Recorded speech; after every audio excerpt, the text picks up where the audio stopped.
પૂર્વ જન્મના ગુરુદેવનું નામ લેતા નારદજી રડી પડ્યા.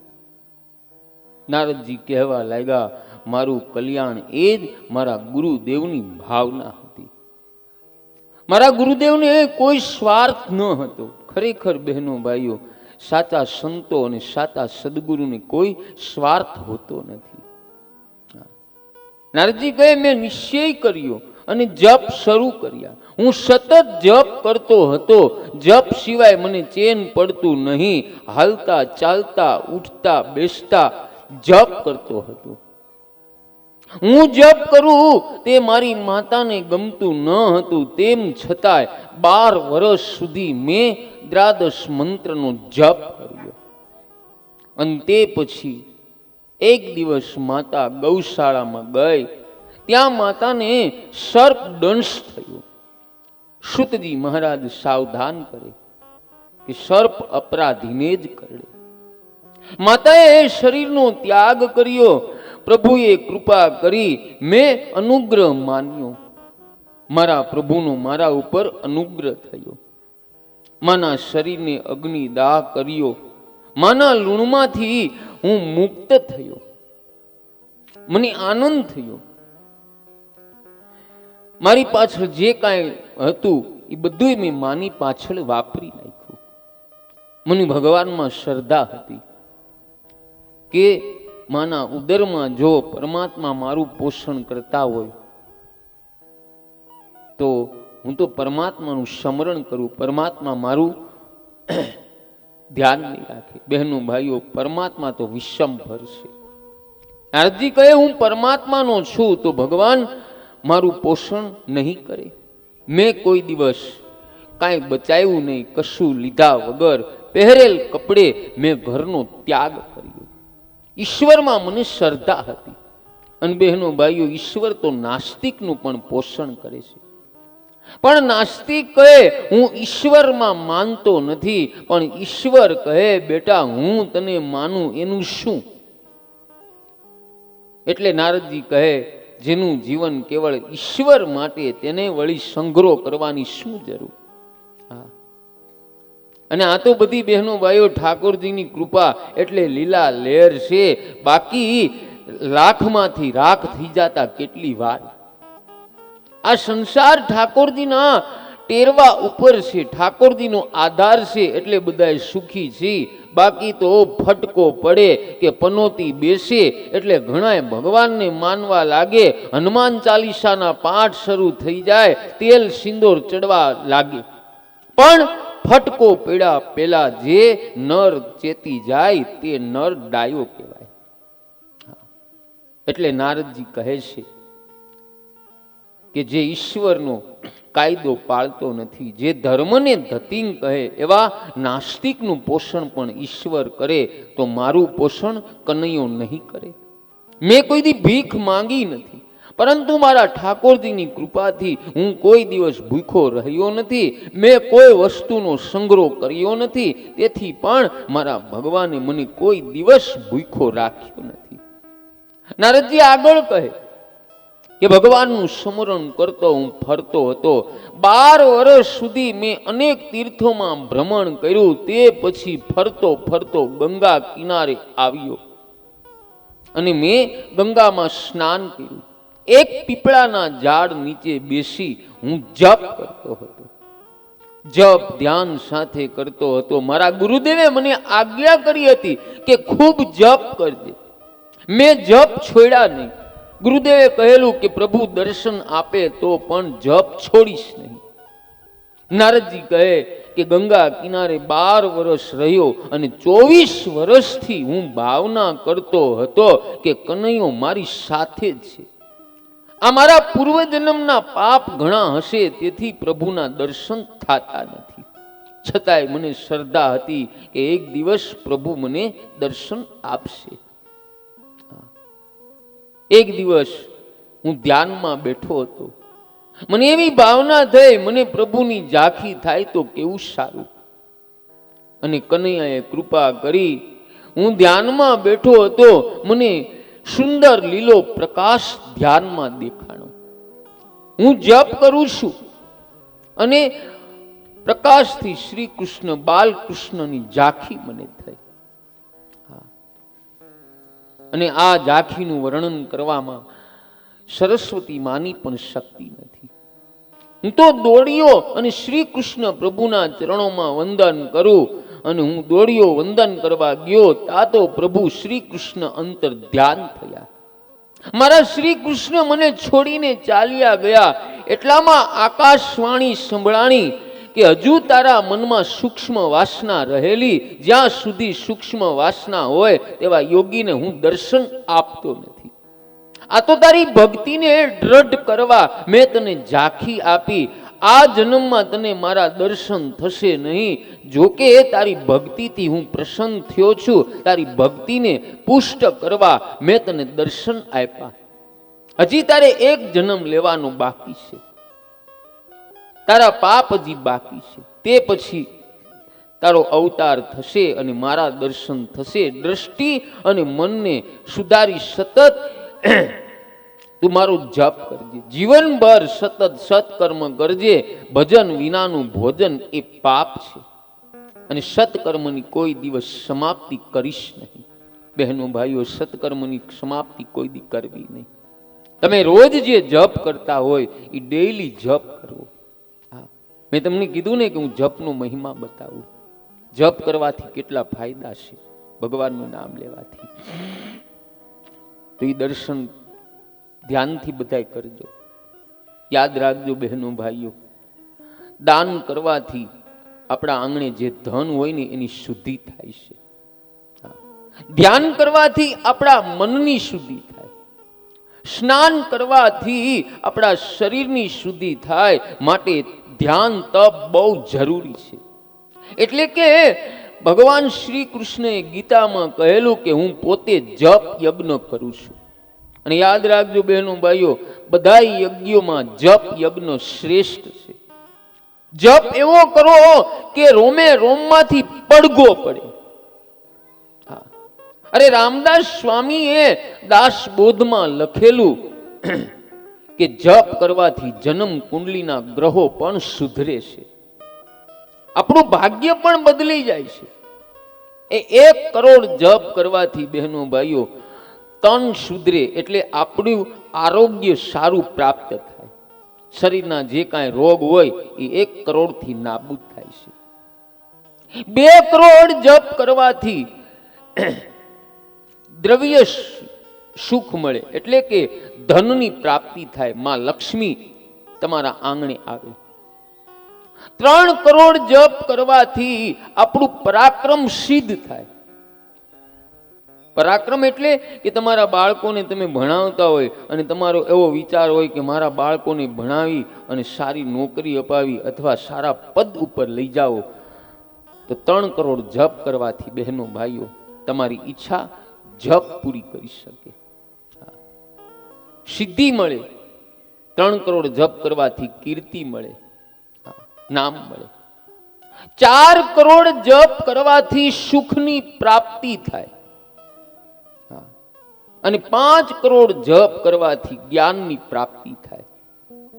6 કરોડ જપ કરવાથી આપણા અંતરના જે શત્રુ છે એનો વિનાશ થાય. અને 7 કરોડ જપ કરવાથી સ્ત્રીને પતિ સુખ મળે અને પુરુષને પત્નીનું સુખ મળે. 8 કરોડ જપ કરવાથી આપણું મરણ સુધરે, અમૃત્યુ ટળે. અકસ્માતમાં આપણું મૃત્યુ લખ્યું હોય ને તો એ ટળી જાય. કમો તે મોત લખ્યું હોય તો એ જપ કરવાથી ટળી જાય છે. 9 કરોડ જપ કરવાથી ઈષ્ટદેવની ઝાંખી થાય. જે દેવનો તમે જપ કરો છો તે દેવના સદગુણો સ્વરૂપનો તમને સાક્ષાત્કાર થાય. 10 કરોડ, 11 કરોડ, 12 કરોડ જપ કરવાથી પૂર્વના જે કાંઈ આપણા કર્મ હોય એ બળીને ભસ્મ થઈ જાય. અને 13 કરોડ જપ કરવાથી પરમાત્માનો સાક્ષાત્કાર દર્શન થાય. તો જપનો મહિમા બહેનો ભાઈઓ આટલો બધો મોટો છે. એટલે તો હું રોજ પૂજામાં પણ જે પૂજામાં બેઠા હોય ને કહું છું કે જપ ઊંચા અવાજથી કરો. અને જોર જોરથી મંત્ર બોલો. એનું કારણ શું છે કહું? આપણે જોર જોરથી મંત્ર બોલીને કીર્તન કરીએ ને એટલે આપણી અંદર જે જાણે અજાણે પાપ થયા હોય એ ખૂણા ખાંચકામાં બેઠા હોય, અને જોરથી બોલો ને એટલે એ પાપ ઉલળીને બહાર આવે. બહાર આવીને જાય ક્યાં?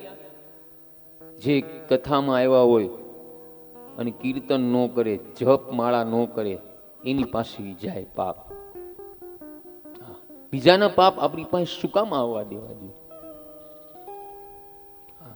મને એક બેન પૂછતા હતા, ચાલો બધા એક સાથે કીર્તન કરે તો પાપ ક્યાં જાય? મેં એને હસતા હસતા કીધું કે બધા એક સાથે કીર્તન કરે, જપ કરે તો એ પાપ બધા હાજી ડેમમાં જાય. મન કે ન્યાથી પાછું તમારા ઘરે આવે નળમાં. હા, પાપ આપને ગોતતા જ હોય છે બહેનો ભાઈઓ.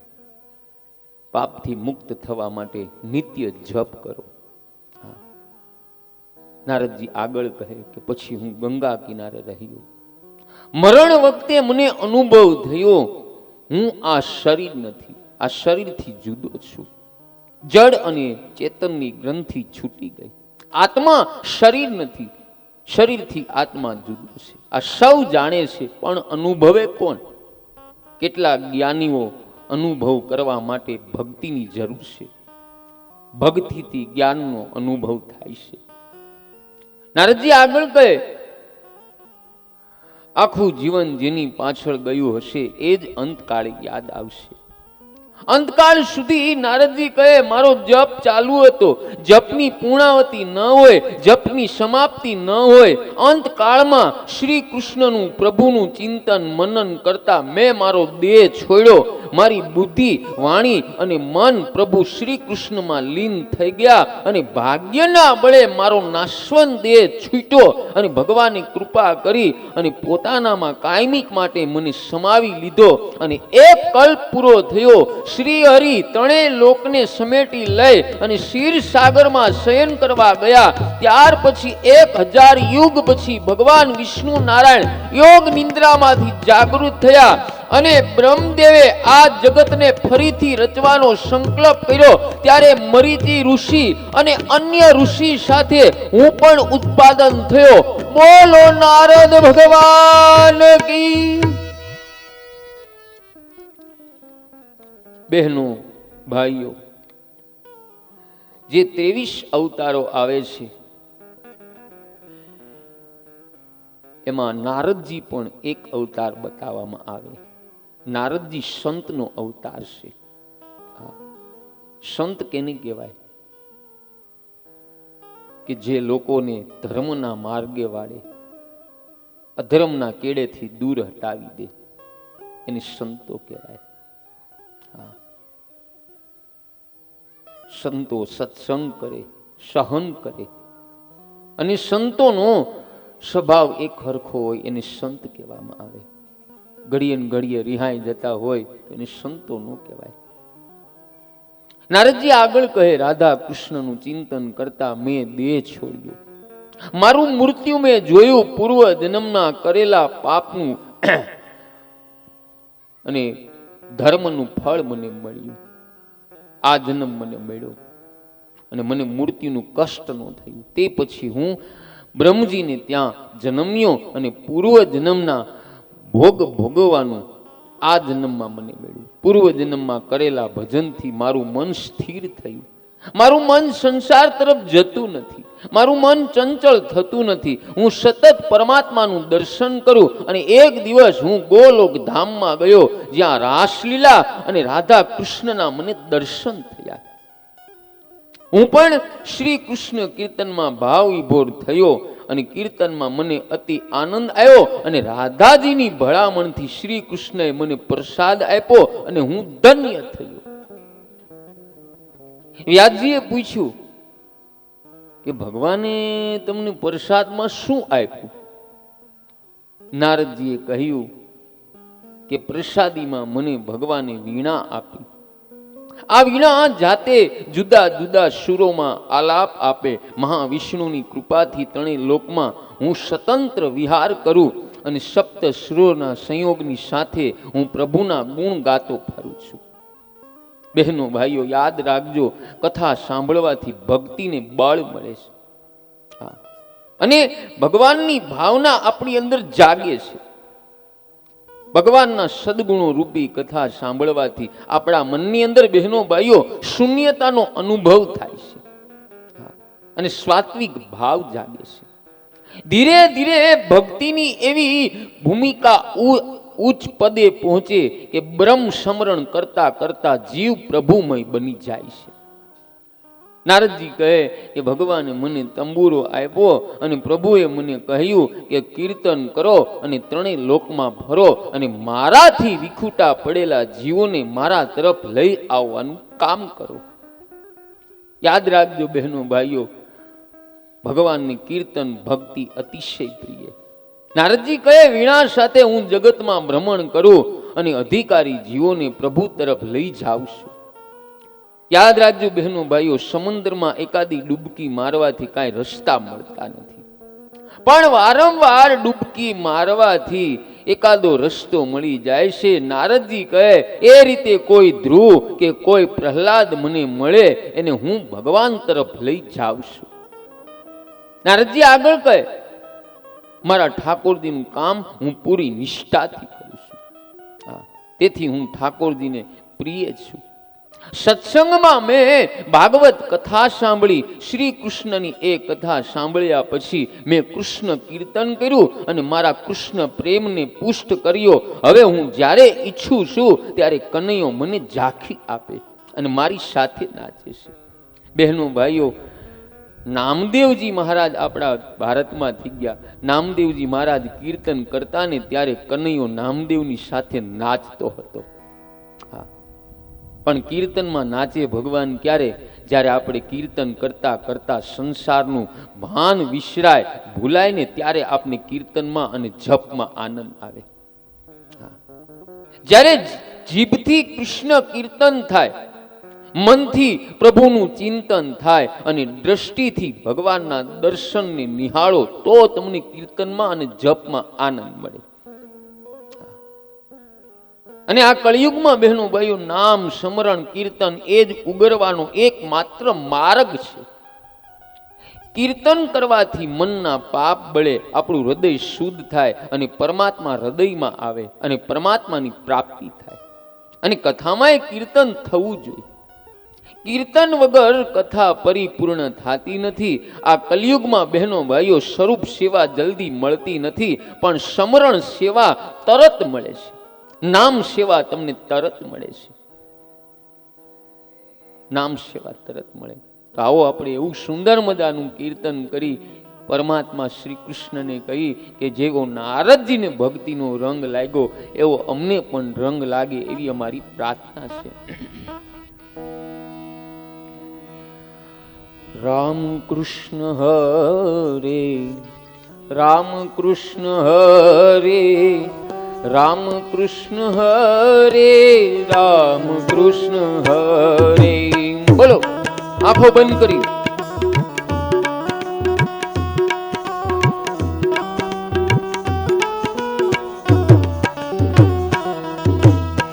રામ કૃષ્ણ હરે રામ કૃષ્ણ હરે રામ કૃષ્ણ હરે રામ કૃષ્ણ હરે. તાલી સાથે આંખ બંધ કરી કથામાં બેઠા છો, વાતું ન કરો.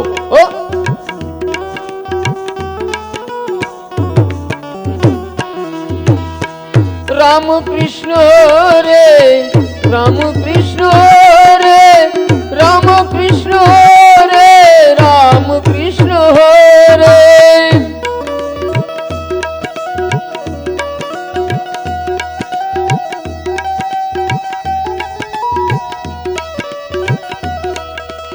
રામ કૃષ્ણ હરે રામ કૃષ્ણ હરે રામ કૃષ્ણ હરે રામ કૃષ્ણ હરે.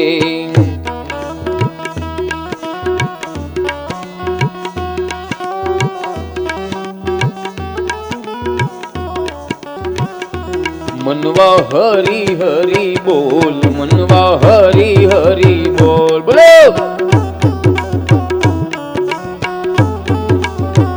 હે મનવા હરી હરી બોલ, મનવા હરી હરી બોલ.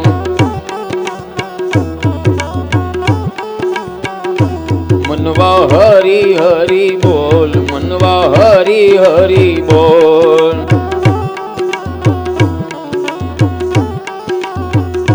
મનવા હરી હરી બોલ, મનવા હરી હરી બોલ.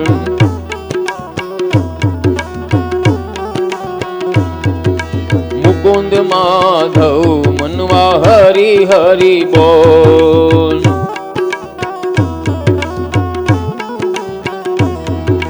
कीर्तन मेरो प्राण है, हरि कथा आधार है. कीर्तन मेरो प्राण है, हरि कथा आधार है. राम भज राम भज राम भज राम भज. बोलो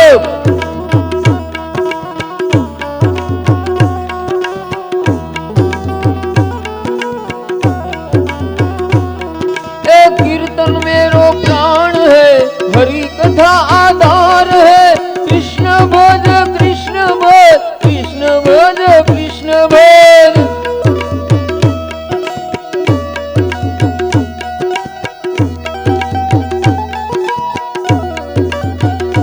मनवा हरि हरि बोल, मनवा हरि हरि बोल. बोलो मनवा हरि हरि बोल, मनवा हरि हरि बोल. मनवा हरि हरि बोल, मनवा हरि हरि बोल. मनवा हरि हरि बोल, मनवा हरि हरि बोल.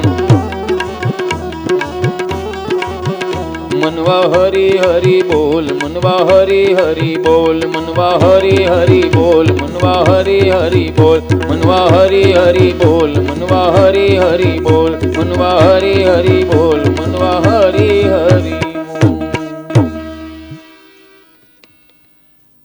જો હરી બોલવાનું શરૂ કરીને પછી કોઈને હળી નહીં કરવાની. અને જે હળી કરતા કરતા હરી બોલે છે ને એની પાસે જ હરી નથી આવતો. હળી એટલે કેવી?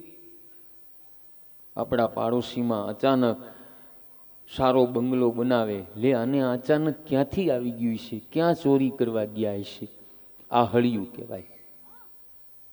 બીજાનું જોઈ રાજી થાવ, એમાં મારો પરમાત્મા તમને ભક્તિમાં આગળ વધારે. હે હરી, હું કોઈને ન કરું હળી, મને કાયમ દેજે એવી બુદ્ધિ સારી.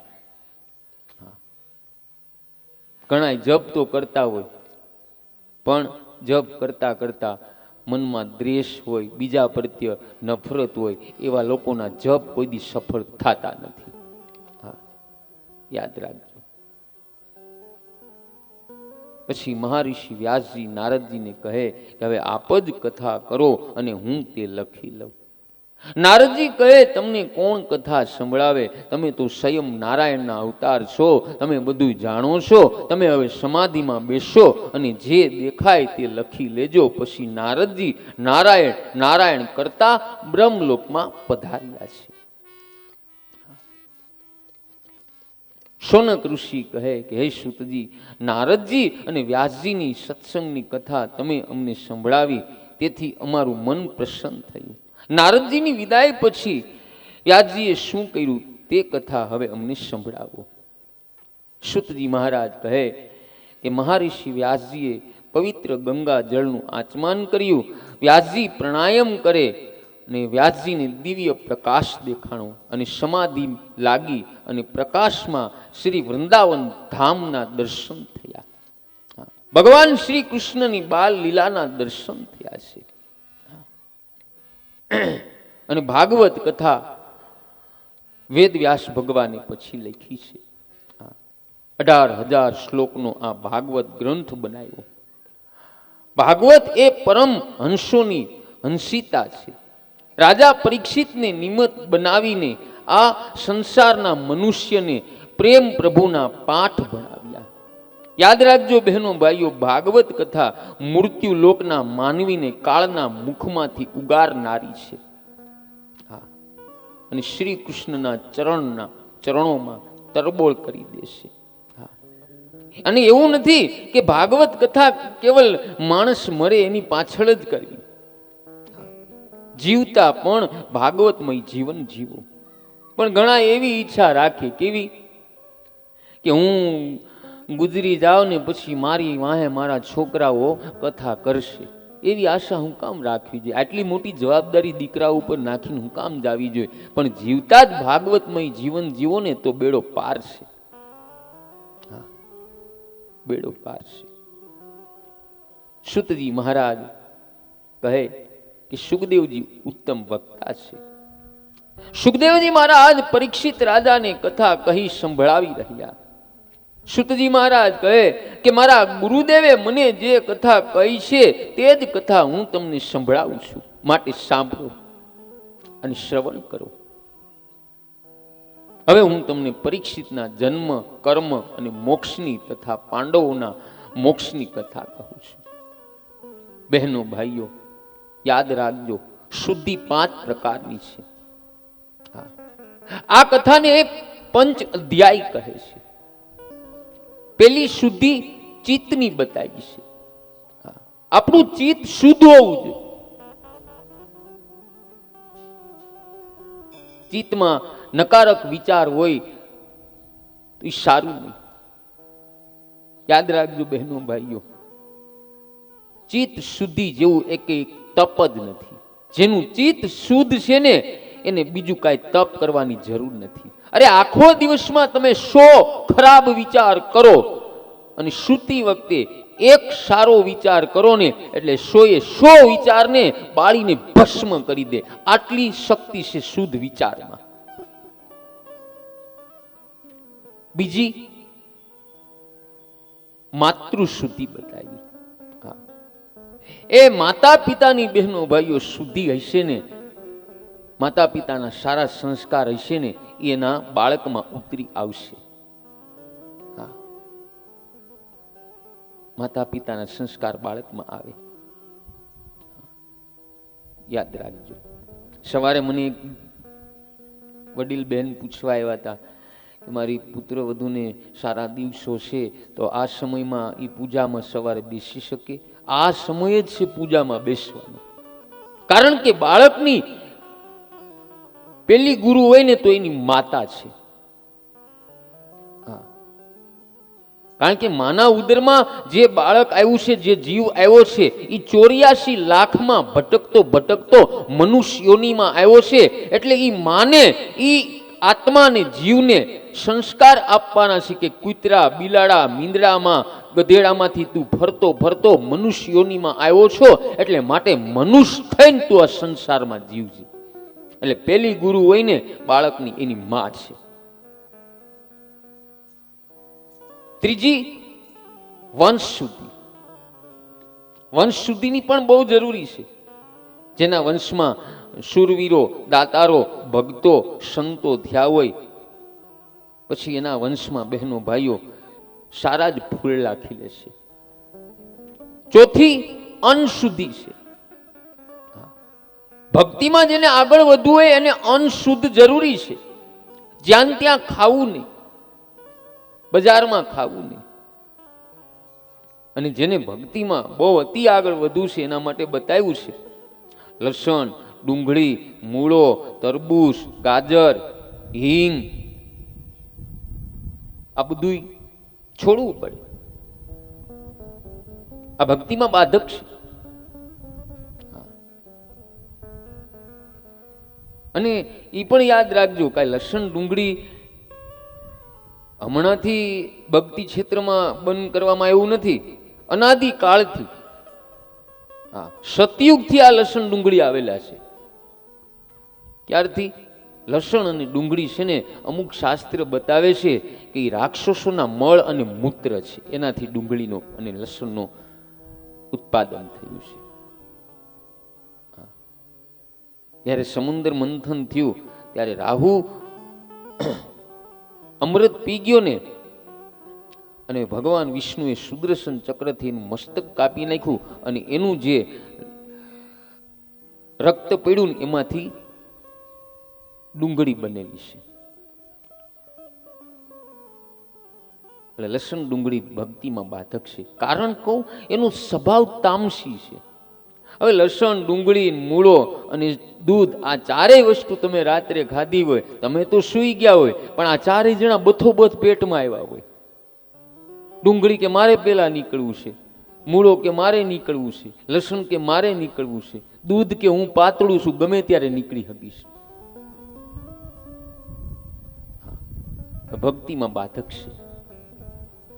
અને બીજું એ કહું છું કે જેનું બહુ લોહી જાડું હોય એને રોજ સવારે જાગી અને 2 લસણની કાચી કળી ચાવી જાવી. આરોગ્ય પ્રમાણે તમે જુઓ તો ડુંગળી, લસણ ને મૂળો એ આરોગ્યમાં બહુ સારું છે, પણ પ્રમાણમાં લ્યો તો, અતિ લ્યો તો નુકસાન કરે છે. પ્રમાણમાં લ્યો. અને એ પણ કહું છું, ઘણા વૈષ્ણવો, ઘણા સંપ્રદાયના લોકો એમ કહે છે કે અમે લસણ ડુંગળી ખાતા નથી, પણ ખાય છે. કઈ રીતે? હવે કોઈને એ સંપ્રદાયમાં બીપી હોય અથવા ડાયાબિટીસ હોય કે કાંઈ પણ બીમારી હોય, હવે આ આખા વિશ્વમાં લસણ ડુંગળી વગરની કોઈ દવા બનતી જ નથી. એ દવાની અંદર લસણ ડુંગળીનો સમાવેશ કરવામાં આવે છે.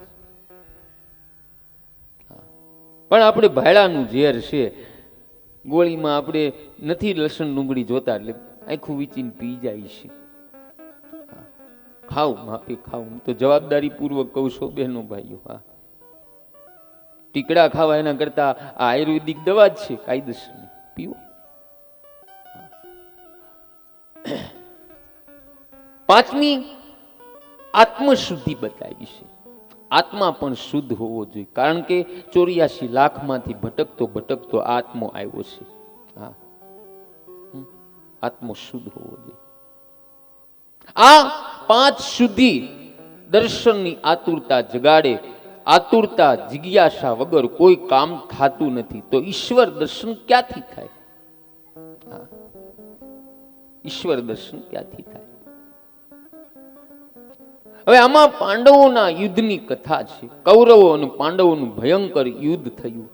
કૌરવ સેનાનો વિનાશ થયો. કૌરવ સેનામાં કૃપાચાર્ય, વર્તમાન અને અશ્વત્થામા બાકી રહ્યા. પણ અશ્વત્થામા વિચાર કરે કે પાંડવો કપટથી લડાઈ જીતા, હું પણ કપટથી પાંડવોને મારીશ. પાંડવો સૂઈ ગયા હશે ત્યારે પાંડવોને મારીશ, પણ જેને ઠાકોરજી સાચવે એને કોણ મારી શકે? એટલે પ્રભુએ સૂતેલા પાંડવોને જગાડ્યા અને કહે કે મારી સાથે ગંગા કિનારે ચાલો. બહેનો ભાઈઓ, પાંડવોને શ્રી કૃષ્ણ પર એટલો દ્રઢ વિશ્વાસ હતો કે કોઈ પણ પ્રશ્ન પૂછ્યા વગર શ્રી કૃષ્ણ સાથે ચાલ્યા. કારણ દ્વારિકા નાથ કે તે જ કરવાનું પાંડવો પોતાને સ્વતંત્ર ગણતા નથી, પણ ભગવાનને આધીન ગણે છે. આજકાલના લોકો પોતાને સ્વતંત્ર ગણવા મળ્યા છે કે હું કરું એ બધું સાચું. હા, પણ મોત આવે છે ને ત્યારે એ હારી જાય છે. હા, યાદ રાખજો, મોત આવે ત્યારે હારી જાય. જે પ્રભુને આધીન છે એને ખરો વૈષ્ણવ કહેવાય. હા, શ્રી કૃષ્ણ 5 પાંડવોને લઈ ગંગા કિનારે આવ્યા. પ્રભુએ કહ્યું છતાંય બહેનો ભાઈઓ, દ્રૌપદીના 5 પુત્ર આવતા નથી. કારણ એ બાળકોની બાળક બુદ્ધિ હતી. આ દ્રૌપદીના 5 બાળકો ભગવાનને કહે કે તમને તો ઊંઘ આવતી નથી, પણ અમને ઊંઘ આવે છે. તમારે જાવું હોય તો જાઓ, મહેરબાની કરી અમને નિરાતે ઊંઘવા દો. શ્રી કૃષ્ણ 5 પાંડવોને લઈ અને ગંગા કિનારે ગયા. ત્યારે બહેનો ભાઈઓ, દ્રૌપદીના 5 પુત્રો પાંડવો સમજી અશ્વત્થામાએ સુતા જ મારી નાખ્યા છે. સુતા મારી નાખ્યા.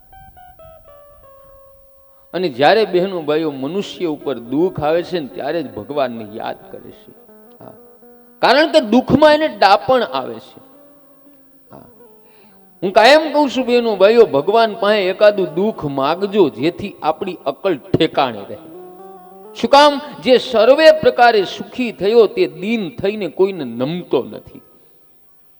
આજે શ્રી કૃષ્ણ નિષ્ઠુર થયા, દ્રૌપદીના આંસુ સામે જોતા નથી. આજે દ્રૌપદી રડતી જોઈ દ્વારિકાનાથને દયા આવતી નથી. શું કામ? પ્રભુ શ્રી કૃષ્ણ વિચાર કરે કે પાંડવોને પૃથ્વી પરનું રાજ્ય મળ્યું, સંપત્તિ અને સંપત્તિ બે મળ્યા, પાંડવ બધી રીતે સુખી થયા, તે પ્રભુને ગમ્યું નહીં. શું કામ? સુખમાં કદાચ પાંડવો અભિમાનને ચાળે ચડી જાય તો પાંડવોનું પતન થાય. એ શાન ભાન ઠેકાણે લાવવા પ્રભુને ક્યારેક નિષ્ઠુર બનવું પડે. ભગવાને પાંડવોને દુઃખ દીધું, પણ ભગવાનમાં શ્રદ્ધા હોય ને એને સમજાય છે કે દુઃખના દિવસોમાં પ્રભુ ગુપ્ત રીતે બહેનો ભાઈઓ સહાય કરતા હોય છે. ગુપ્ત રીતે સહાય કરતા હોય છે. એક વાત કહું, એક કરોડપતિ માણસ હતો. હવે રાતની એને ઊંઘ નથી આવતી, 2-2:30 વાગ્યા છે અને મંદિરે રાત્રે ગયો. હવે મંદિરમાં બહેનો ભાઈઓ કોઈ માણસ ભગવાનને પ્રાર્થના કરતો હશે, હે પરમાત્મા, મારા બાળકો ભૂખ્યા છે, મારી પત્નીને હોસ્પિટલમાં દાખલ કરી છે, હે પરમાત્મા કાંઈક મારી ઉપર દયા કર. આમ આ માણસ ભગવાનને પ્રાર્થના કરે છે અને પેલો કરોડપતિ માણસ આ સાંભળે છે અને કરોડપતિ માણસે બહેનો ભાઈઓ એના ખીચામાં જે કાંઈ રૂપિયા હતા ને એ પેલા માણસને દઈ દીધા. અને એ માણસને આ કરોડપતિ માણસે શું કીધું કે હાલે ભાઈ, હું મારું કાર્ડ તને આપું છું, તારે વધારે રૂપિયાની જરૂર હોય ને તો આમાં જે નંબર લખેલા છે ને એ નંબર ઉપર મને તું ફોન કરજે, હું તને જ્યાં ત્યાં પહોંચાડી દઈશ. ત્યારે આ ગરીબ માણસ બહુ સારું બોલે છે કે શેઠ, મારે તમારા કાર્ડની જરૂર નથી, તમારું કાર્ડ તો પહેલેથી મારી પાસે આવેલું પીડ્યું છે. કે કઈ રીતે? કે રાતના 2 વાગે હું ભગવાનની પ્રાર્થના કરતો હોય અને તમને જો 2 વાગે અહીંયા મોકલતા હોય, એથી કાર્ડ કે બીજા નંબર હોવા ન જોઈએ. પ્રાર્થનામાં એટલી શક્તિ છે. ભગવાન કોઈ પણ સ્વરૂપે બહેનો ભાઈ આવે છે. ભગવાન ખુદ નથી આવતો, તમારા દુઃખને દૂર કરવા કોઈને નિમિત્ત બનાવીને ભગવાન આવે છે. હવે અર્જુને પ્રતિજ્ઞા કરી કે હું અશ્વત્થાને મારીશ, પછી હું શાંતિથી બેસીશ. અશ્વત્થામા અને અર્જુન વચ્ચે યુદ્ધ થયું, પણ અશ્વત્થામાને મારવાની ઈચ્છા નથી થતી. કેમ કે ગુરુનો પુત્ર ગુરુનું સ્વરૂપ કહેવાય. ગુરુના પુત્રને કેવી રીતે મારી શકાય? આથી અશ્વત્થામાને હરાવી અર્જુન તેને દ્રૌપદી પાસે લાવે. હવે દ્રૌપદી પુત્ર શોકમાં રુદન કરે અને દ્રૌપદીએ અશ્વત્થામાને બંદી અવસ્થામાં જોયો. દ્રૌપદી ઉઠ્યા અને દોડ્યા અને અશ્વત્થામાને છોડાવ્યા અને વંદન કરીને કહે અર્જુનને કે મારા આંગણે બ્રાહ્મણનું અપમાન થાય તે મારાથી જોવાતું નથી. એ બહેનો ભાઈઓ વિચાર કરો, આ કોઈ સામાન્ય દુશ્મન નથી. જે અશ્વત્થામાએ દ્રૌપદીના 5 દીકરાને મારી નાખ્યા, એવા દુશ્મનને દ્રૌપદી વંદન કરે છે. અને દ્રૌપદીના વંદનના કારણે અશ્વત્થામા વિચારમાં પડી ગયા અને કહે કે હે દ્રૌપદી, લોકો તારા વખાણ કરે તેનું સાચું રહસ્ય મેં આજે જાણ્યું. તારા જેટલા વખાણ કરું એટલા ઓછા, કારણ કે તે વેરનો બદલો પ્રેમથી પાડ્યો છે. હા બહેનો ભાઈઓ, દ્રૌપદી અર્જુનને કહે કે આને છોડી મૂકો, આને મારશો નહીં. તે ગુરુનો દીકરો છે. દ્રોણાચાર્યજીએ જે વિદ્યા પોતાના દીકરાને નથી શીખવી તે વિદ્યા તમને શીખવાડેલી. સાધુ બ્રાહ્મણ પરમાત્માનું દિવ્ય સ્વરૂપ કહેવાય. સાધુ બ્રાહ્મણને વંદન કરાય, મરાય નહીં. આવો બહેનો ભાઈઓ, દ્રૌપદી કોણ છે? 5 પાંડવો કોણ છે? આપણી અંદર આ આધ્યાત્મિક રીતે તમને દર્શન કરાવું છું. યાદ રાખજો, આ બધાય પાત્ર આપણી અંદર યાદ છે. હજી વાસ્તવમાં જે મહાભારત કાળમાં હતા એ તો હતા જ, પણ આપણી અંદર ક્યાં છે આધ્યાત્મિક રીતે બહુ જરૂરી છે. નહીતર આપણે ભક્તિમાં આગળ નહીં વધી શકીએ. યાદ રાખજો બહેનો ભાઈઓ, દ્રૌપદી દયાનું સ્વરૂપ છે. જ્યાં સુધી તમારા હૃદયમાં સર્વ જીવ પ્રત્ય અને તમારા દુશ્મન પ્રત્યે પણ દયા નહીં આવે ને, ત્યાં સુધી શ્રી કૃષ્ણ આપણા સારથી બનવાના જ નથી. અર્જુન મારો ને તમારો આત્મો છે. આવો પવિત્ર આત્મો હોય ને એના જ સારથી શ્રી કૃષ્ણ એટલે કે ડ્રાઈવર બને છે. પેલા દયા અને પેલો બીજો પવિત્ર આત્મો હોવો જોઈએ. ભીમ મારું ને તમારો પ્રાણ છે. આપણી અંદર જે પ્રાણ ચાલી રહ્યો છે ભીમ છે. સહદેવ એ જ્ઞાન છે. યાદ રાખજો બહેનો ભાઈઓ, જ્ઞાનનું કોઈ દિવસ અભિમાન ન કરવું. કોઈ પણ ક્ષેત્રમાં હોય, તમે ભક્તિ ક્ષેત્રમાં હોય, ધંધા ક્ષેત્રમાં હોય, જ્ઞાનનું અભિમાન ન કરવું. એક બેન બહુ સુંદર લાપસી બનાવે અને એના સસરાએ ખૂબ વખાણ કર્યા કે આપણી ત્યાં હમણાં પ્રસંગ છે ને તો લાપસી પેલી પુત્ર વધુને કહેજો બીજા કોઈ ન બનાવે, નહીતર આપણો હરો બગડશે. અને પુત્ર વધુએ બહેનો ભાઈઓ લાપસી બનાવી, પણ આખું ઘર ટોપમાં ચોટી ગયા પણ લાપસી છૂટી ન પડે. શું કામ? એ બેનને લાપસી બનાવવાનું અભિમાન આવ્યું. માણસને અભિમાન જ હેઠું પાડે છે. એટલે અભિમાન કોઈ પ્રકારનું ન કરો. નકુળ ઈ મારું તમારું રૂપ છે. કોઈને કદરૂપા જોઈને કોઈ દી હસવું નહીં. કોઈની આકૃતિ ન જો પણ એના સંસ્કાર જો. કોઈનું રૂપ ન જો, એના સદગુણો જો. અરે રૂપાળા તો ગધેડાય છે, એનો અર્થ શું? માટે કોઈનું રૂપ ન જોવો. યુધિષ્ઠિર એ ધર્મનું સ્વરૂપ છે અને ધર્મ જ બહેનો ભાઈઓ તમને સાચો રસ્તો બતાવશે. પણ અમુક લોકો ધર્મને નથી પૂછતા, શાસ્ત્રને નથી પૂછતા અને સંતોને નથી પૂછતા, આપમેળે અમુક કાર્ય કરે છે અને પછી પછતાય છે.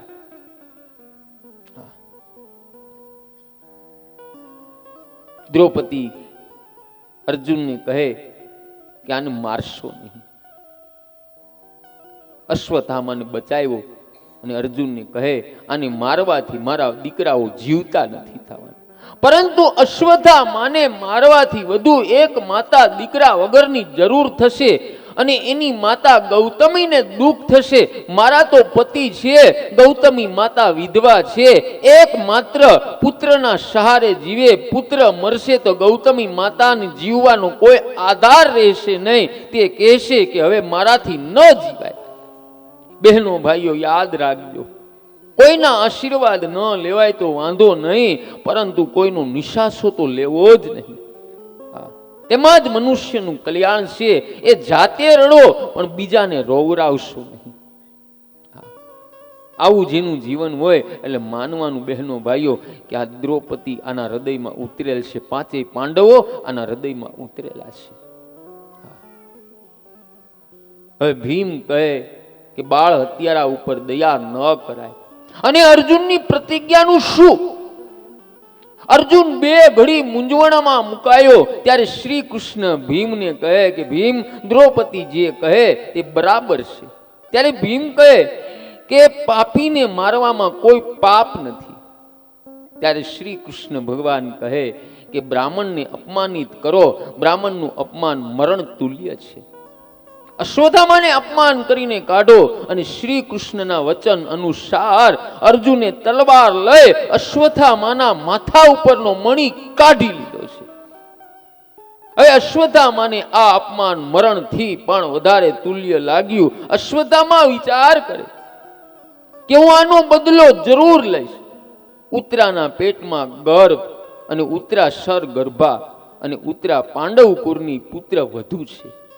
અશ્વત્થામા વિચાર કરે હું ઉત્તરાના ગર્ભનો નાશ કરીશ, પાંડવ કુળના નાશ કરીશ. આ પ્રમાણે અશ્વત્થામા વિચારી અને બ્રહ્મશસ્ત્ર છોડ્યું છે અને ઉત્તરા વ્યાકુળ વ્યાકુળ થાય છે. અને ઉત્તરા બહેનો ભાઈઓ વિચાર કરે કે દુઃખના સમયમાં મારા સાસુજી શ્રી કૃષ્ણને યાદ કરે અને શ્રી કૃષ્ણ અમારા પરિવારની રક્ષા કરે. બહેનો ભાઈઓ, ખાસ કરીને વડીલોને કહું છું, હા, ઉત્તરા કોણ છે એનું દર્શન કરાવું છું. હા, એ સાસુમાં ઘરમાં ઠાકોરજીની પૂજા કરશે, માળા કરશે, સત્સંગ કરશે ને તો એ બધાય પુત્ર વધુની અંદર સંસ્કાર ઉતરી આવશે. હા, પુત્ર વધુની અંદર ઉતરી આવે.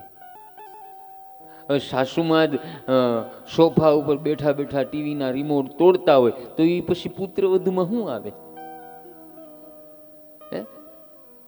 ઉત્તરાનો અર્થ, એ ઉત્તરાનો અર્થ ઈ કે વડીલોના સદગુણો, વડીલોના સારા સંસ્કાર એના જીવનમાં ઉતારી લે ને એને ઉત્તરા કહેવામાં આવે. બધાય પાત્ર આપણી અંદર છે, તમને કહી દઉં બધાને. ભાગવત કથા છે ને એ આખી કથા આધ્યાત્મિક રીતે છે, એટલે તો હું કથા વિસ્તારથી કહું છું. અને કેવા પ્રસંગો હું લઉં છું કે મનુષ્ય એના હૃદયની અંદર જાગૃત થાય ને એવા જ પ્રસંગ હું લઉં છું. હા, વચ્ચે હું કાંઈ બીજું ડોળ નથી કરતો. ઘડીક રમાડવાન, ઘડીક ઊભા કરવાન. મને હનુમાનજીએ સીધી અને સાદી કથા શીખવાડી છે. સૌના આત્માનું કલ્યાણ થાય, સર્વે પિતૃના આત્માનું કલ્યાણ થાય, કથા આ ભાવથી કરવી જોઈએ. ઘડીક થાય તો લોકોને ઊભા કરીને હાલો એકાદો રાસ લઈ લો, એ કથામાં નો મને મજા આવે.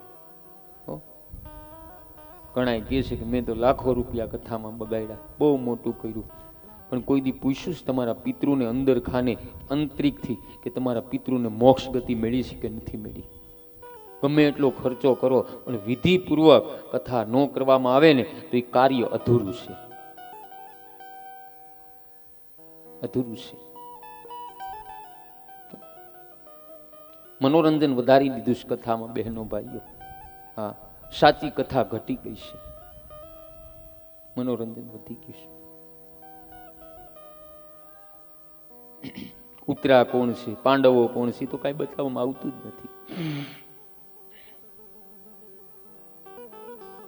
પછી ઉત્તરા શ્રી કૃષ્ણ ભગવાનના ચરણોમાં જાય અને પ્રાર્થના કરે કે